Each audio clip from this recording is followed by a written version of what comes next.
News First, Newsline with Faraz Shaukat Ali. And a very good evening to you and a warm welcome to Newsline Live by Zoom, of course, this evening.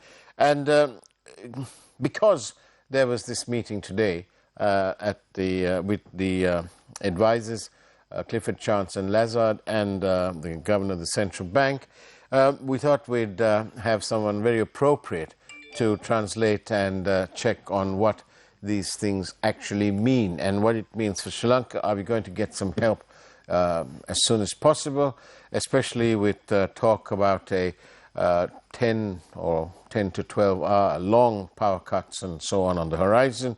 So let's talk to the one-time senior deputy governor of the Central Bank of Sri Lanka, none other than, of course, Dr. W.A. Wijewardena. Good evening to you, Dr. Wijewardena.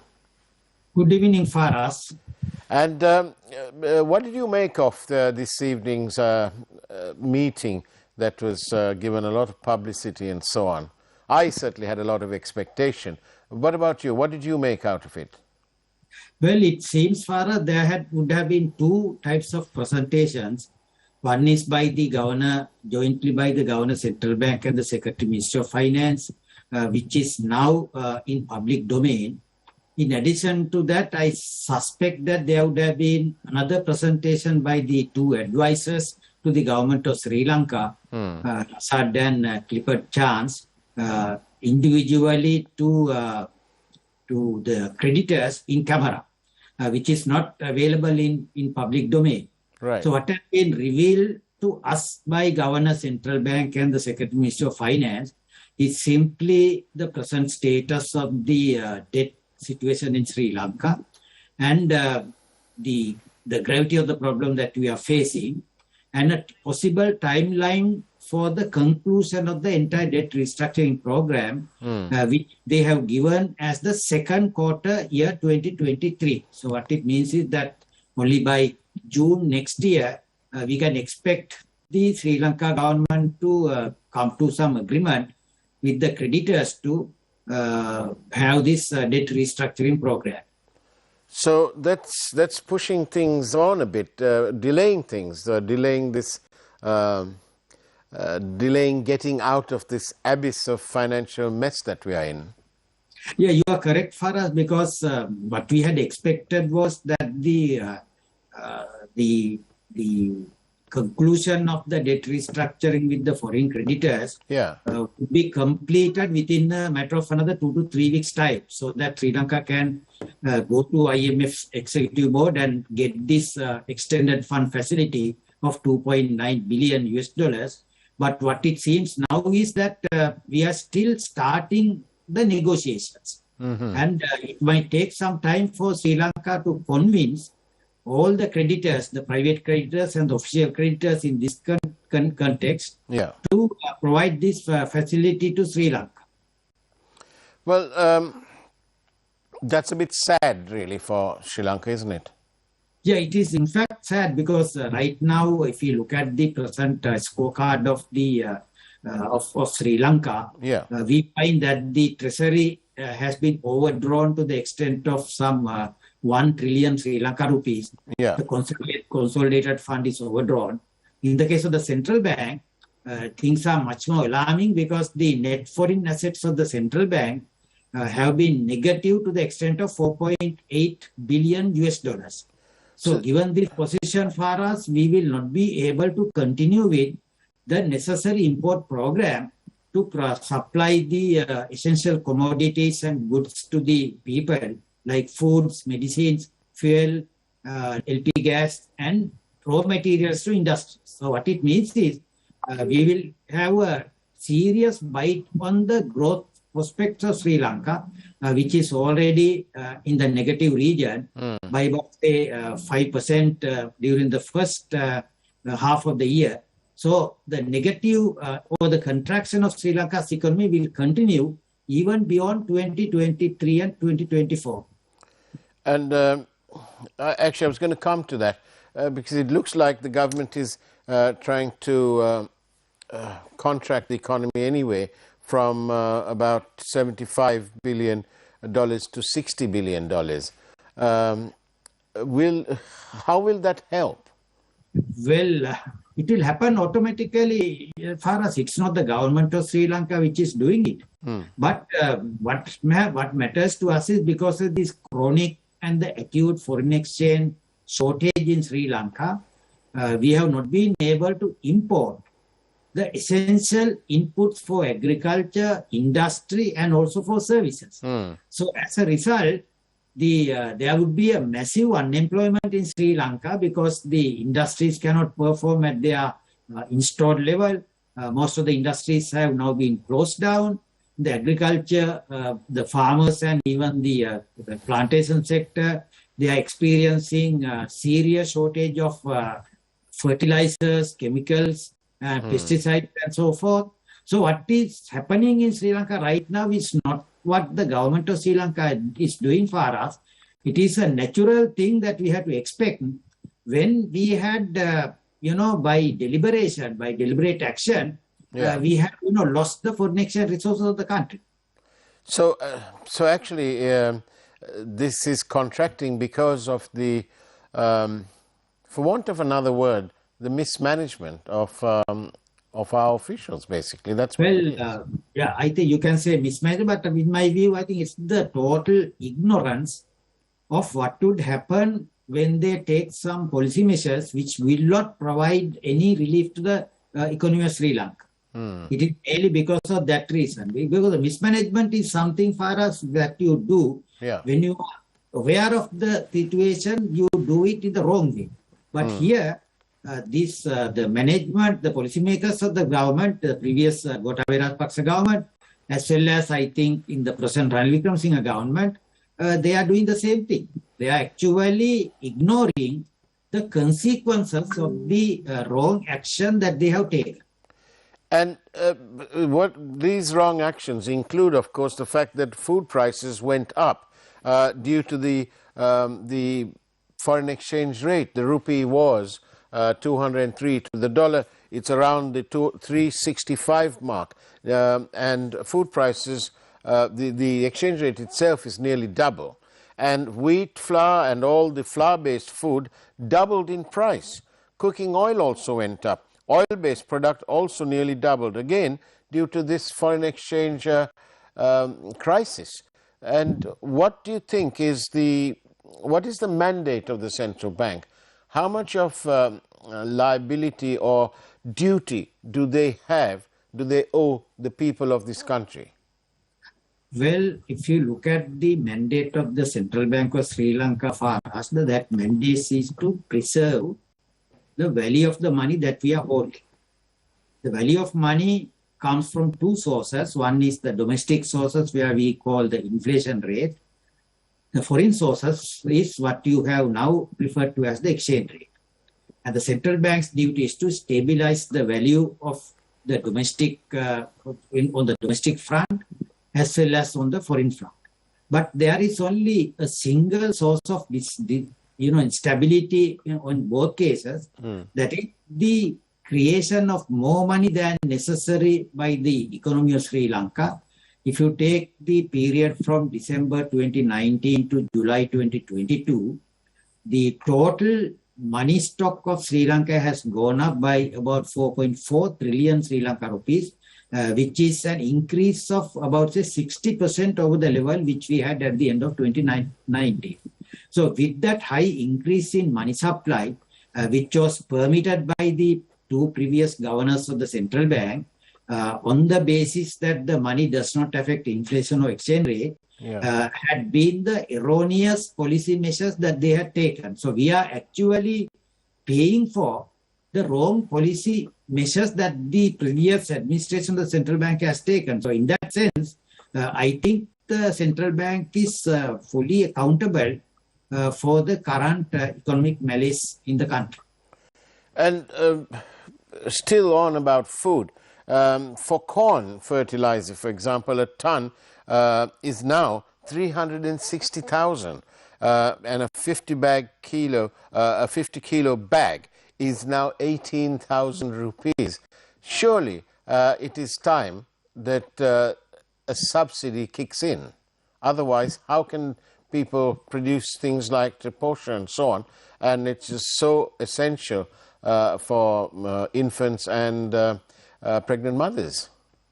Yes, Faraz, you are perfectly correct because, about what a year ago, people like us warned the central bank management and also the government in power at that time that Sri Lanka's economy would come to a complete standstill one day because of the lack of any foreign exchange available to the country. Unfortunately for us, that warning was not taken seriously, and the central bank continued to print money. And when it started printing money, what happened was the domestic inflation took root in the economy. Now it is running at about, say, 70%. And of course, within the next 1 or 2 year time period, it will come down to a safe single-digit level, but it will take time. So with that, for us, you cannot expect for the economy to have anything at a cheaper price. So it is clear, Dr. Wijewardena, that without addressing the issue of the dollar exchange rate and the previous method of the fertilizer subsidy, the prices of food items will not be reduced. Well, it will not be reduced on two counts for us. One is that there is a drastic decline in the production levels. Now, if you take the yellow harvest in 2022, farmers report that the output that they have got is about, say, 30 to 40% of the output which they would have got under normal situations with, application of the correct fertilizer levels. And also, this will be extended to Maha harvest as well. So there will be a shortage of food items in the market, which would also push the prices up. But at the same time, the increases in the income levels of the people will create a demand for these food items, which would again push up the prices from the consumer's point of view. Are going to go up in the future. It will not come down. And unfortunately for Sri Lanka, when a country faces a similar situation, they are able to keep the market supplied with imported food. But in the case of Sri Lanka, we cannot do that because we don't have foreign exchange to import it. Unless some, friendly countries of Sri Lanka would give us food support, we are not in a position to import foods and keep the market supplied. So we have been hit from two sides. And Dr. Wijewardena, does the Central Bank of Sri Lanka have just the one strategy, increasing the interest rate, but the interest rate and food price, there appears to be no relationship? Yes, of course. Now when we evaluate the monetary policy action of a central bank for us, at say low levels of inflation, say inflation rates below 20%, the monetary policy instruments will work. The interest rate increases will actually lead to a contraction of the aggregate demand and a reduction in the price levels. But when the inflation rate rises above, say, 20%, now in our case it is now 70%, the monetary policy actions won't work. So that is why the central bank does not want to increase the interest rates any further. But it is trying to, tackle the situation by resorting to various types of exchange and import controls so that the goods that are, consumed by Sri Lankan people unnecessarily have been now curtailed. All these things have been done by the central bank to cut down the level of total demand in the economy to provide the relief to the price levels of the country. So, does the central bank have a strategy to reduce food prices? I mean, kids are fainting at school whilst our ministers are going around here, there and everywhere, but they don't seem to have a plan to present to the IMF right now, and a plan to get the prices down. But the kids are fainting in school. Well, nobody can do anything right now, Farah, because unless we get some friendly country to provide, say, some economic aid in the form of making foreign exchange available to Sri Lanka, we will not be able to tackle the food crisis in Sri Lanka. But what has happened right now is a drastic increase, sharp increase in the prices have forced, so many people in Sri Lanka to curtail the consumption of food items. So that is why you are, talking about the school children fainting in the schools, and also even the adults are taking, not the normal type of meals that they had taken previously. They are taking maybe 1 or 2 meals a day right now, not 3 meals. So high price increases have already started biting the consumption patterns of the majority of the low income level people in Sri Lanka. Now remember, in Sri Lanka's case, about say the 50% of the people in Sri Lanka gets, about say 4 to 5% of the total income of the country. So there's a sharp, disparity in the income distribution. So it is the poor people who have been mostly affected. The rich people can still afford to buy those foods at high prices. But one day they will also start suffering from it when the shelves of shops will become empty. And on that note, let's go for a short break and take a peek at this evening's headline news from the News First Primetime News team. We'll see you on the other side of the break.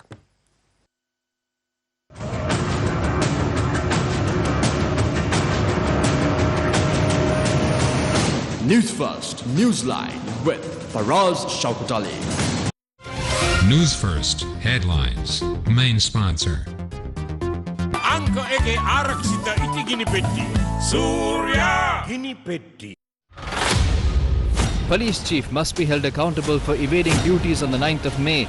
SLPP MP Maya Dunna tells Parliament. අමානුෂ විදියට මිනිස්සු මරනකොට, ගෙවල් ගිනි තැබීම් කරනකොට, මංකොල්ල camp කනකොට police දෙපාර්තමේන්තුවේ ප්‍රධානී හැටියට එතුමා අහක බලා හිටියත්. Established Subcommittee on Electronic Media Regulatory Authority Act. Minister Bandula proposes to Cabinet. Coal tender suspended. Decision made to advance 19 shipments from current supplier. Sri Lanka presents debt restructuring plans. News First headlines. Main sponsor. Anka ege arakshita itigini petti. Surya gini petti. Lovatama eliya denna dilena Surya. Amataka vinnema නැති නමගේ Surya. කොහොතින් දැල්වෙන ගිනි කුර Surya. කවදත් නමගත් ගිනි පෙට්ටි Surya. කවදත් නමගත් ගිනි පෙට්ටි Surya. කවදත් කොතනත් සමගේ විශ්වාසය දිනාගත් අංක එකේ ආරක්ෂිත ඉටි ගිනි පෙට්ටි Surya ගිනි පෙට්ටි.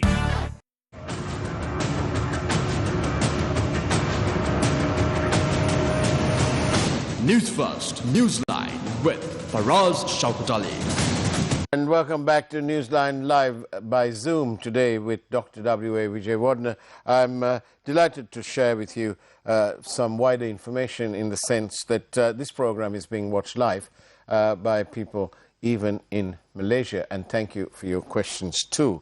And one of those questions, Dr. Wijewardena, is that apart from debt restructuring and those programs put in place, somebody is asking us, what about the recovery of robbed money? I think what they really mean is asset recovery. We don't see anything from the IMF on the lines of addressing that part of it, corruption, nor do we see any requirement or a request even or a suggestion for something like election campaign financing. In Singapore, they call it a Political Donations Act. Why do you think that is, Dr. Wijewardena? And isn't it important? Well, it is very important for us because now what matters to us, people in Sri Lanka, a developing country, whenever there are these foreign funded projects, it is normally, known to everybody, the costs have been overestimated.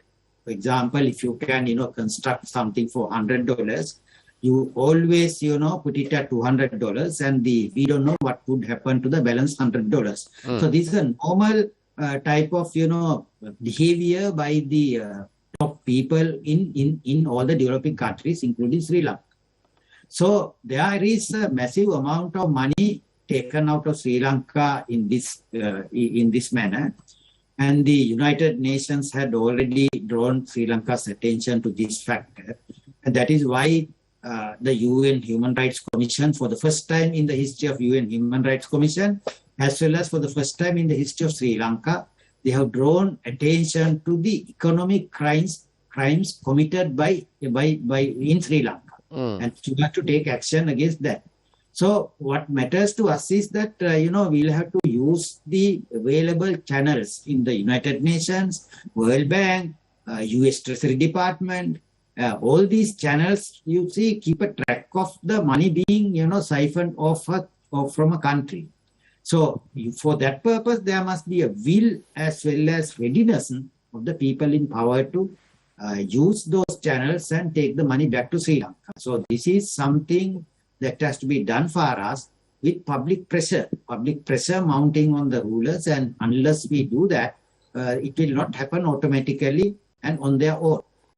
Perhaps in anticipation of the pressure from the public, today we have had various areas within sort of declared as high security zones. It can't be a coincidence that this is where much of the protests took place in the past. I just thought I'd mention that in passing.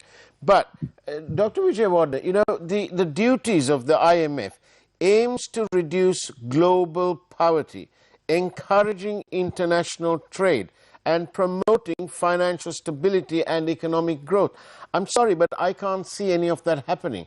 The people, as a result of these sort of advisories that the government is following, the people seem to be poorer.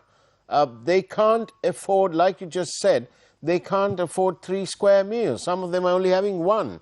The luckier ones are having 2. Well, the IMF and the World Bank have the mandate to help the world at large to attain a high level of prosperity. And that is their mandate. Unfortunately for us, over the last, say, IMF and World Bank was set up in 1945. Over the last, so many years, 77-year time period, they had provided funding to many developing countries to help them attain this particular objective. Unfortunately for IMF, even the IMF and World Bank have not been able to put a stop to the high degree of corruption level that is taking place. So that is one of the biggest criticisms against these two institutions, that they have not been able to ensure the effective and the economical use of the money that they have lent to these countries. So unfortunately for us, we are in that sad situation, and Sri Lanka is also one of these countries which had got these funds from these two institutions. But Sri Lanka had not been able to put an effective mechanism for that. And that is why for us, the US Senate Committee on Foreign Relations, it had announced that there are 3 preconditions for US government to support any bailout package for Sri Lanka. And one of the conditions that they have, insisted is that Sri Lanka government should institute an effective mechanism to eradicate bribery and corruption. So that is one of the conditions. Apart from that, we had also asked for us, Sri Lanka government will have to ensure the observance of the rule of law, which are very important in my view.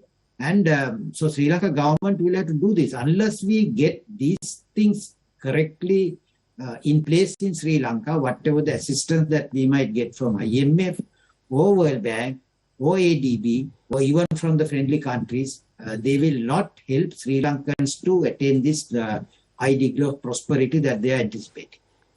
There are several questions coming in from our listeners, including from Malaysia and so on. But we need to ask you this question.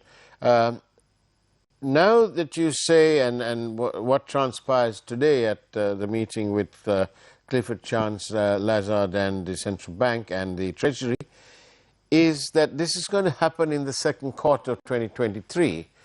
But if it happens, it'll happen in the second quarter.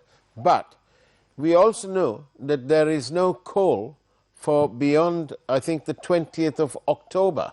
That's about a month away, just about a month away.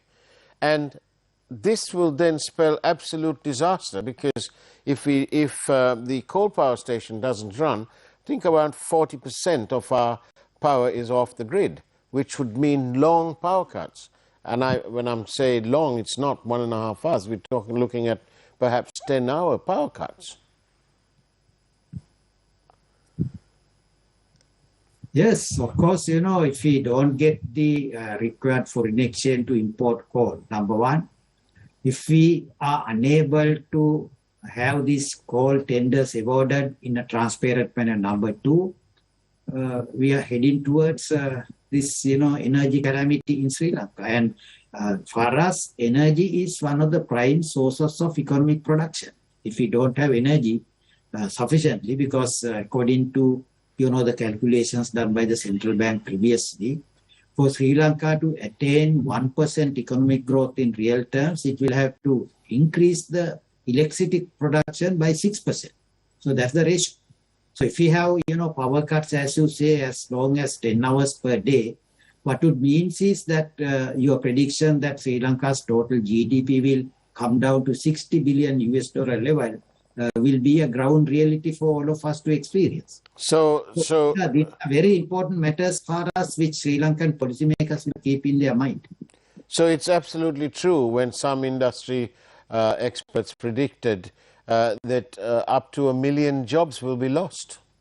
Well, already there are, these small and medium industry enterprises.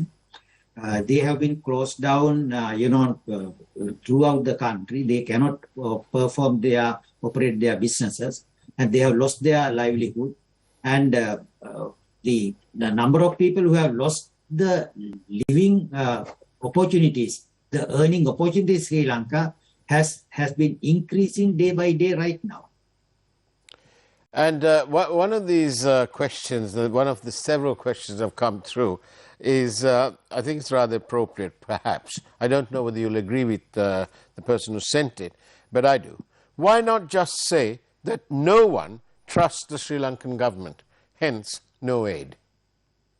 Well, it's actually something, you have to expect for us when you think that you are living in an island and therefore you cannot be seen by the people in the rest of the world. And therefore you think that you can do whatever you would like. Nobody would trust the Sri Lanka government. So this is one of the very important messages being delivered to government of Sri Lanka. As I said, this US Senate Committee on Foreign Relations, the United Nations Human Rights Council meeting recently. At the same time, this matter is being raised by various other donors to Sri Lanka. So within Sri Lanka also, the Sri Lanka's social activists and also the public activists have been, raising this particular issue. So it's a, something that we have to expect when you ignore the popular or the public opinion about yourself. Such sobering words from Dr. W.A. Wijewardena. Thank you very much, Dr. Wijewardena, for joining Newsline Live by Zoom. Although we would love to see you in our studio sometime soon, God willing. Now then, that's the way. We hope that'll happen, Dr. Wijewardena. Okay.